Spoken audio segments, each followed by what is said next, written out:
El día de hoy, y hoy día vamos a hablar de dos parásitos, ¿cierto? Que son Trichinella spiralis y Trichuris trichura. ¿Okay? Pregunta, ¿cuál de estos dos está reportado para Perú? Por nosotros. Listo. Trichuris. No, sí, no. ¿Cuál estará reportado para Perú? Por los dos. Trichuris. Trichuris trichura. Trichinella spiralis estará reportado para nuestro país. No. ¿Qué dice? No, ¿verdad? Suele confundirse, por ejemplo, con el cisticerco, pero eso es una tenia, no es Trichinella spiralis. ¿Okay? Sin embargo, sí está reportado para otros países de Sudamérica, como por ejemplo Argentina. Argentina es un país con una cultura ganadera importante y muchas veces la carne no la suelen cocinar, sino a término medio nada más, no la terminan de cocinar, y esto hace que en su país pues generen reportes de esta enfermedad. En cambio, en nuestro país tenemos la costumbre de que cuando comemos el chanchito incluso lo sancochamos previamente, ¿cierto? Una vez sancochado lo freímos, entonces esto garantiza de que vaya a morir esta larva infestada en el músculo del cerdo y que la persona que se va a alimentar de esta comida no termine infectada. ¿Okay? Entonces vamos a dejar este videito para el final y vamos a empezar con la explicación. El objetivo de esta clase es que ustedes reconozcan e identifiquen las características morfológicas, los estadios evolutivos, ciclo biológico, manifestaciones clínicas, diagnóstico y tratamiento de estos dos parásitos, de Trichinella spiralis y de Trichuris trichura. Y para ello vamos a abarcar los siguientes tópicos, que son las características morfológicas, ciclo biológico, manifestaciones clínicas, diagnóstico y tratamiento de estos dos parásitos. Empecemos con Trichinella spiralis. Este parásito es el causante de la denominada triquinosis, que es una enfermedad zoonótica. ¿A qué se refiere el término zoonótico? A todos los animales. ¿Cómo? En todos los animales. ¿Animales? En todos los animales. ¿En todos los animales? No, no en todos. Recordemos que los parásitos también tienen cierta especificidad por su huésped, pero zoonótico es un término que hace referencia, es una enfermedad que proviene de la fauna al ser humano. ¿Okay? En este caso, ¿qué animal será el huésped que nos lleva el parásito hacia nosotros? El cerdo. ¿Ok? ¿Es el único? No. Pueden infectar ratas, pumas, jabalíes y otros mamíferos. Sin embargo, el cerdo es el que más está en contacto con nosotros, porque nosotros nos alimentamos de cerdo, no lo hacemos así de ratas o de jabalíes, no tan frecuentemente. ¿Ok? Ahora, para poder entender el ciclo biológico de este parásito, debemos relacionarnos con estos términos. El primero de ellos es larva recién nacida, luego tenemos una larva muscular, célula nodriza y cápsula. ¿Qué será una larva recién nacida? Como su mismo nombre lo dice, es una larva que recién acaba de nacer, ¿verdad? Recordemos que Trichinella spiralis se caracteriza porque la hembra libera las larvas ya desarrolladas. No es como enterolios particulares, por ejemplo, que la hembra sale a la región perianal y ¿qué deposita? ¿Deposita larvas o huevos? ¿Qué deposita? Enterolios particulares, los famosos pseudo. ¿Deja las larvas ya desarrolladas en la región perianal? No, chicos, deja huevos, ¿verdad? Deja los huevos que van a terminar su proceso de desarrollo y recién de ahí va a eclosionar y va a salir una larvita.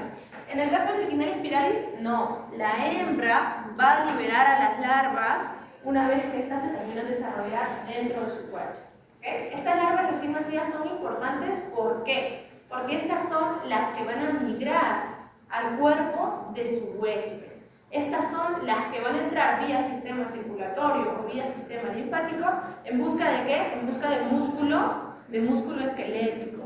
¿Es el único lugar donde se van a alojar? No, puede alojarse incluso en el corazón o puede migrar al sistema nervioso central y generar otro tipo de complicaciones. ¿Ok? Esto es importante. Luego de eso tenemos una larva muscular, que es una larva en estadio L1. ¿Por qué se le denominará larva muscular? Porque se encuentra en el músculo. Muy bien, señorita. Una vez que estas larvas recién nacidas migraron vía sistema linfático y encontraron el músculo, esta larva pasa a constituir una larva muscular, una L1. Va a infectar miocitos, se va a ubicar dentro del miocito, ¿verdad? Y va a empezar ahí un proceso de estimulación de ese tejido muscular para que se segregue colágeno alrededor de esta célula. ¿Okay? A esta célula que alberga mi larva muscular, yo la voy a denominar célula nodriza. Es una célula muscular que en su interior tiene una larva L1, una larva muscular. La presencia de esta larva estimula al tejido en la producción de colágeno. ¿Y este colágeno dónde se va a ubicar? Se va a ubicar alrededor de mi célula nodriza, generando una estructura denominada cápsula. ¿Y por qué el parásito hará todo esto? ¿Por qué generará una cápsula? ¿Por qué tendrá una ubicación intracelular? Lo hace para poder pasar desapercibido de nuestro sistema inmunitario. Y de esta manera, muchas veces cuando se aloja en un músculo y no está interfiriendo con las funciones de este, puede pasar asintomático, sobre todo cuando estamos frente a pacientes inmunocomprimidos. ¿Cuándo puede haber complicaciones? Cuando tengo un paciente que tiene algún tipo de deterioro, ¿no? Que tiene alguna complicación. ¿Sí? Bien, entonces, ya relacionados con estos términos, vamos a pasar a explicar los estadios evolutivos que incluyen con los cuales va a discurrir este parásito. El primero de todos es la larva recién nacida. ¿Okay? La larva recién nacida proviene de una hembra preñada que va a liberar en la luz del intestino estas larvitas pequeñas y que son justamente las que van a buscar los vasos linfáticos o sistema circulatorio para poder migrar hacia otras partes del cuerpo. Luego tenemos a la larva infectante o la denominada L1, que es la larva muscular. ¿Ella dónde se va a encontrar? En el músculo, el miocito. ¿Okay? Esta de acá va a ingresar en 15 días, llega a tejido muscular. Y una vez que se encuentra ahí, una vez que infecta el miocito, puede permanecer incluso por 40 años desapercibido. Cuando un nuevo hospedero ingiere este tejido muscular infectado en el estómago mediante digestión, se va a liberar esta larva, ¿verdad? Y luego va a viajar al intestino, y en el intestino se van a encontrar, o se va a terminar de desarrollar pasando por 4 mudas, L1, L2, L3, L4, hasta constituir un adulto. ¿Y qué significa que alcance la adultez esta larva en el intestino? ¿El adulto tendrá su sistema reproductor desarrollado? Todavía no. Sí. ¿Qué dice? ¿Sí o no? ¿En qué se diferencia una larva de un adulto? Que está completamente desarrollado. ¿Okay? La larva no tiene un sistema reproductor desarrollado. El adulto sí que lo tiene. Si tiene sistema reproductor desarrollado, ¿podrá realizar reproducción sexual? Sí, ¿verdad? Y si hay reproducción sexual, ¿qué se libera? Más larvas, no huevos, más larvas recién nacidas, ¿ok? Ya nos adelantamos un poco. Retrocedamos entonces a la larva muscular. Esta larva muscular, ¿dónde se va a ubicar? Se va a ubicar en miocito, ¿verdad? Acá tenemos una larva recién nacida que viajó vía sistema linfático, encontró tejido muscular y empezó a penetrar este miocito. Una vez que está dentro del miocito, ya pasa a constituir una larva L1 o larva muscular, y va a generar o va a estimular la segregación de colágeno alrededor suyo, ¿verdad? De modo tal que la célula nodriza termina encapsulada por colágeno. ¿Ok?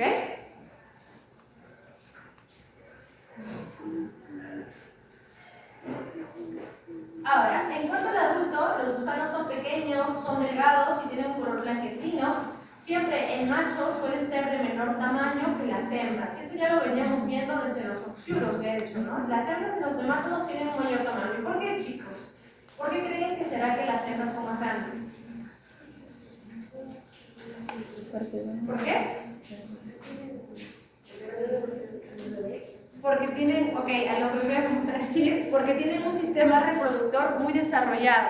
Si ustedes miran estas dos gráficas, en color amarillo está señalado el útero de la hembra. Y miren qué porción de su cuerpo ocupa el útero. ¿Ok?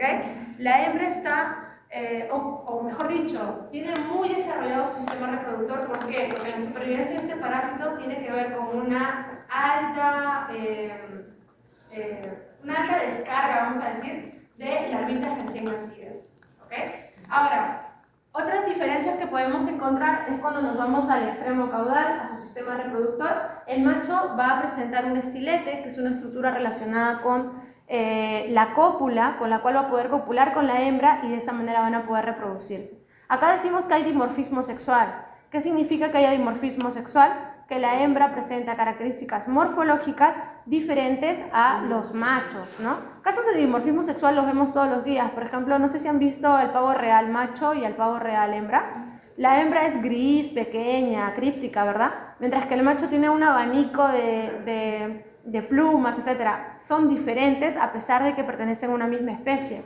Lo mismo va a ocurrir acá. La hembra y el macho van a tener características diferentes a pesar de corresponder a una misma especie. Ahora, si nos vamos al ciclo biológico, ¿qué tenemos? Acá tenemos un huésped del ser humano, ¿ok? Que de hecho va a ser un huésped accidental. ¿Por qué? Porque una vez que esta larva se enquista en tejido muscular del ser humano, ¿ustedes creen que esta larva enquistada va a poder completar su ciclo biológico? ¿Por qué no va a poder completar su ciclo biológico? ¿Qué necesita la larva en músculo para poder transformarse en adulto?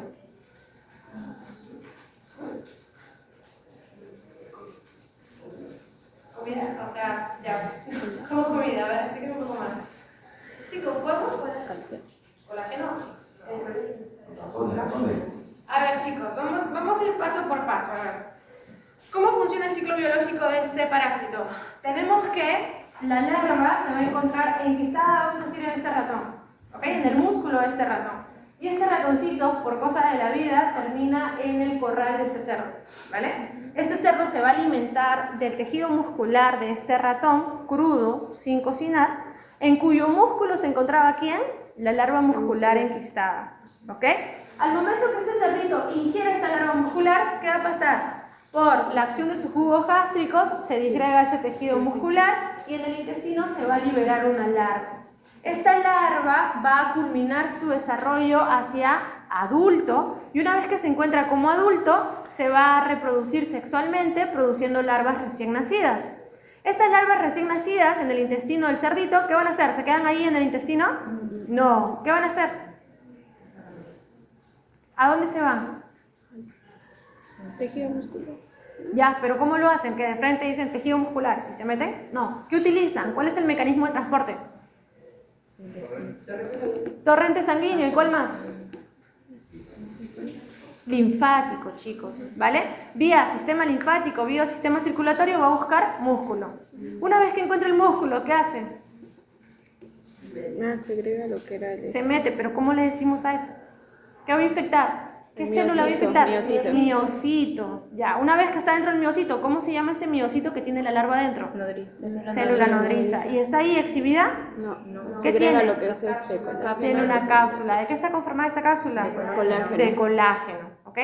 Se va a quedar ahí latente. ¿Qué pasa cuando esta persona dice, ay, se me antoja un chicharrón, pero me gusta el término medio? Se lo come este cerdito, ¿verdad? Con la larva enquistada. ¿Qué va a pasar con esta larva una vez que ingresa al sistema digestivo de esta persona? Desenquista. No es un quiste como tal, pero vamos a hacerlo así. Ya, la larva se libera, va a estar en el intestino. Una vez que la larva está en el intestino, ¿qué hace? Va a viajar por el torrente sanguíneo. Ya de frente, la larva se va por el torrente sanguíneo. O sea, la larva que sale del quiste ya está lista para ir a por el torrente sanguíneo. ¿Qué tiene que hacer? Sigue siendo una larva. ¿La larva se puede reproducir? No, se convierte en una larva adulta hembra. Deja de ser larva, se convierte en un adulto, ¿ok? Se convierte en un adulto. Los adultos tienen la capacidad de reproducirse sexualmente. Y una vez que se reproducen sexualmente, ¿qué se liberan? ¿Huevos? Larvitas. Larvas recién nacidas. ¿Y a dónde se van estas larvas recién nacidas? Al músculo. Ya, muy bien. Torrente sanguíneo o sistema linfático. ¿Hacia qué órgano o hacia qué tejido? Miocitos. Muy bien. Una vez que están en los miocitos, van a constituir ahí una célula nodriza encapsulada. Listo. Pregunta, ¿esa larva que está encapsulada en el tejido del ser humano va a llegar a ser adulto alguna vez? ¿Qué tendría que pasar con esa larva para ser adulto?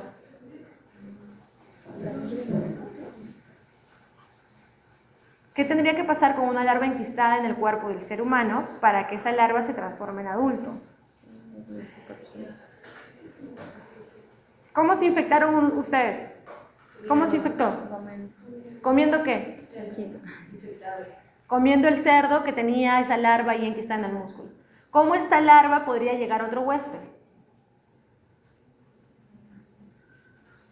Chicos, tendrían que comerse al ser humano, pues. Canibalismo. Tendría que haber canibalismo en nuestra especie, cosa que no ocurre. Entonces nosotros decimos que somos un hospedero accidental, porque esta pobre larva se va a enquistar en músculo o en algún tejido del cuerpo de su huésped humano y probablemente nunca vaya a llegar a ser un adulto, porque en nosotros, en nuestra especie, no ocurre el canibalismo. ¿Ok, chicos? Bien, y eso se encuentra en el ciclo biológico, pero hay que destacar que este proceso se divide en 3 fases. Fase entérica, fase sistémica y fase muscular. ¿A qué se refiere fase entérica? ¿Qué se les viene a la mente cuando escuchan entérica? ¿Ah? Entérica, viene de enterocito. Ya, ¿a qué se refiere? Sistema digestivo, pues chicos, ¿ok? Enterocito, sistema digestivo, ¿vale? ¿A qué se refiere esta fase? Se refiere al proceso que ocurre entre que el huésped se come el tejido muscular infectado hasta que las larvitas se liberan en su intestino. Estamos, hasta ahí se encuentra en una fase entérica. Luego de eso, estas larvitas van a empezar a desarrollarse una serie de mudas hasta constituirse adultos. Una vez que estos adultos se reproducen, se liberan las larvas recién nacidas. Y estas larvas recién nacidas van a ser las causantes de esta fase sistémica, porque estas larvas recién nacidas van a pasar vía sistema circulatorio o vía sistema linfático hacia otras partes del cuerpo. Cuando la larva empieza a migrar hacia otras partes del cuerpo, decimos que ya nos encontramos en una fase sistémica. ¿Se entiende por qué, verdad? Porque está migrando, ya no se está quedando solamente en el tracto intestinal, sino que está migrando hacia otras partes de su huésped. Y luego tenemos la fase muscular, que es la fase en la cual las larvas se encuentran enquistadas en tejido muscular. ¿Ok? ¿Se entiende, chicos? Bien. Ok, seguimos, profe, por favor. Ahora, ¿cuál es la transmisión? Vía oral. ¿Cómo va a ocurrir esto? A través de la ingesta de carne mal cocida que tenga todavía las larvas viables en este tejido muscular. Puede ser alimentándonos de cerdo, de ratas, de jabalí o de pumas. Creo que existen otros reportes adicionales. Seguimos, por favor. Las manifestaciones clínicas van a variar de acuerdo a la fase en la cual se encuentra esta parasitosis. Si estoy en una fase entérica, o sea, inicial, reciente, una infección reciente, probablemente la sintomatología me haga pensar que estoy frente a una infección bacteriana o una infección viral, ¿no? Una infección intestinal. Entonces, puede venir sintomatología como diarrea, vómitos, náuseas, ¿ok? Deshidratación. Pero ¿qué pasa cuando la larva ya empieza a migrar vía sistema linfático, sistema circulatorio a otras partes del cuerpo? Ya entró una fase sistémica y en ese caso van a aparecer otro tipo de sintomatologías como son dolor de cabeza, fiebre, dolor muscular, hinchazón de la cara, hinchazón de los párpados. Pueden haber algunas complicaciones como por ejemplo complicaciones neurológicas, encefalopatías, complicaciones cardiovasculares como enfermedad tromboembólica y respiratorias, esta sensación de ahogo e incluso neumonía, de acuerdo a dónde se vaya a localizar mi parásito.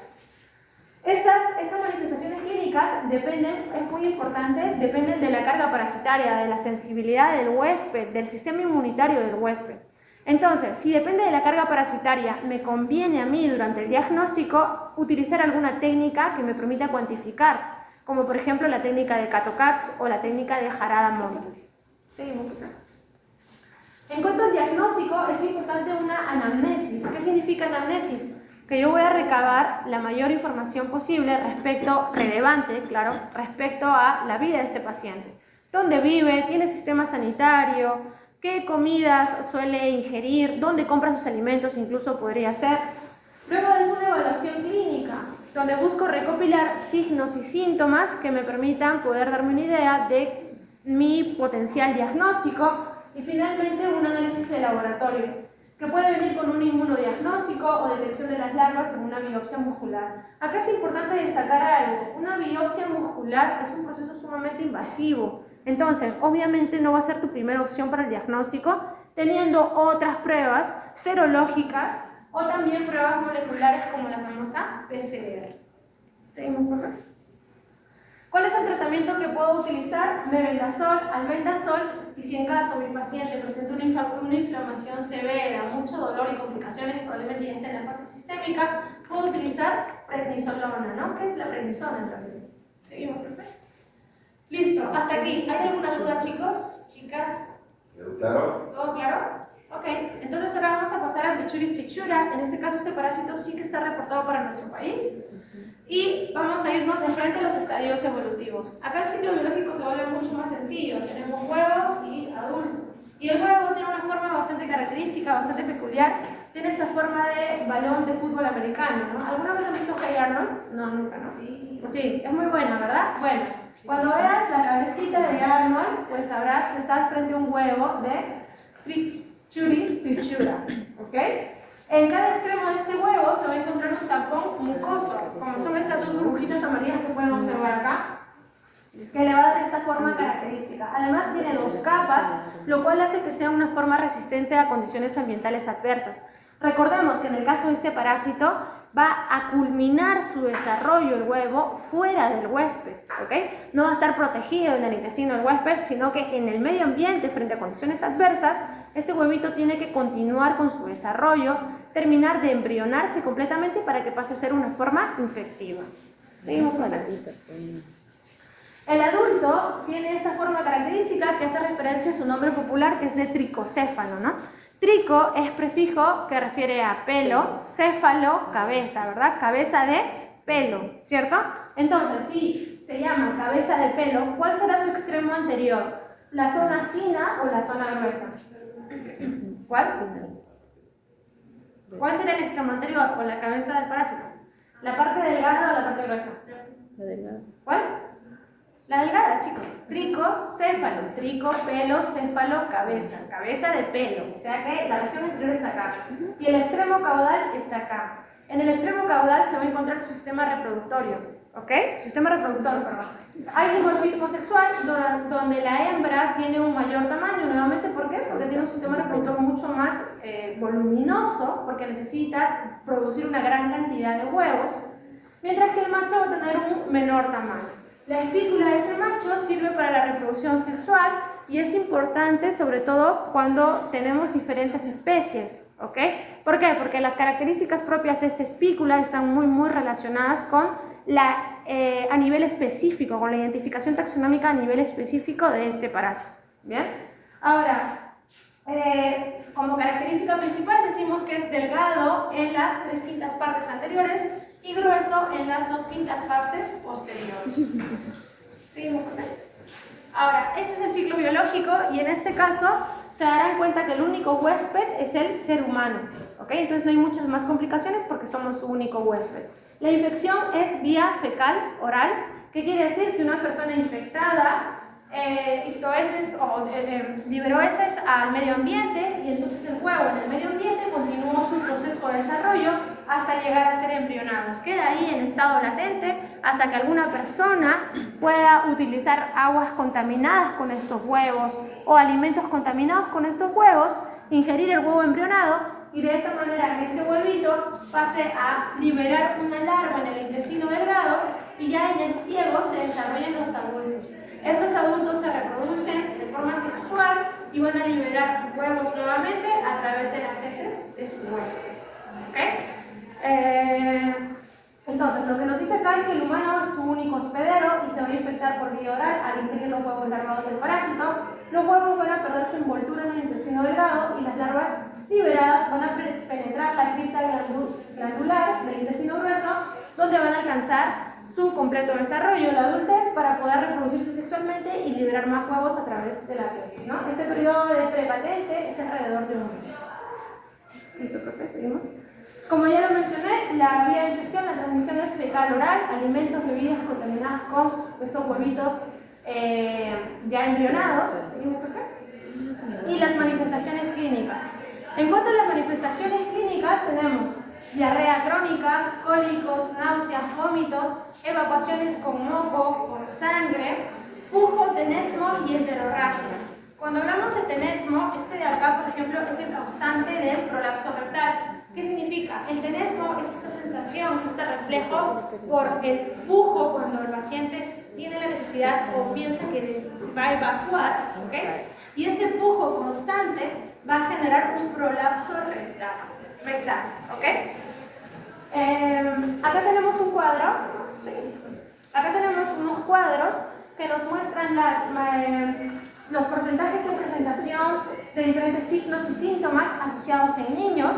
Y vemos que en niños lo principal que se reporta es desnutrición, prurito anal, anemia y, por último, prolapso rectal. Todos estos síntomas van a tener consecuencias, ¿verdad? Ya que van a afectar directamente en el peso del niño, en la talla del niño e incluso pueden afectar en el retraso del crecimiento. Por lo tanto, esto pone en relevancia la importancia de un diagnóstico oportuno, especialmente en las infancias. ¿Ok? ¿Seguimos, profe? Para el diagnóstico podemos utilizar un método coproparasitológico, pero siempre acompañados de una técnica de concentración. Podemos utilizar técnicas de flotación, Faust, Ritchie y algunas otras más, pero se darán cuenta que estos huevos son livianos, por eso utilizamos técnicas de flotación, para que los huevitos puedan ir hacia la superficie de mi solución y de esta manera yo pueda tomar esta superficie y encontrar. Luego de eso también podemos utilizar técnicas cuantitativas, como por ejemplo la de Kato-Katz. Ya saben ustedes que es un análisis o una técnica que me permite poder obtener un estimado de la carga parasitaria. Y según la OMS puedo clasificar esta infección en 3 categorías: leve, moderada o severa, de acuerdo al número de huevos por gramos de heces. Si tengo una cantidad que oscila entre 1 y 999 huevos por gramo de heces, digo que estoy frente a una infección leve. Moderada se oscila entre 1000 a 9999 y severa cuando supero los 10.000 huevitos por gramos de heces.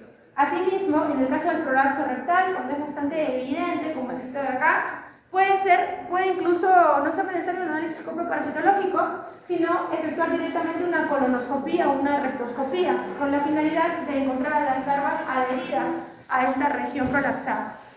¿Seguimos, profe? Para el tratamiento podemos utilizar oxipirantel, mebendazol y albendazol. Entonces ya sus expositores nos van a explicar más extensamente estos dos antiparasitarios. ¿Ok? Creo que eso es todo, profe. Y van a venir, por favor, una vez rapidito para que vean estas láminas. Acá van a ver ya un huevo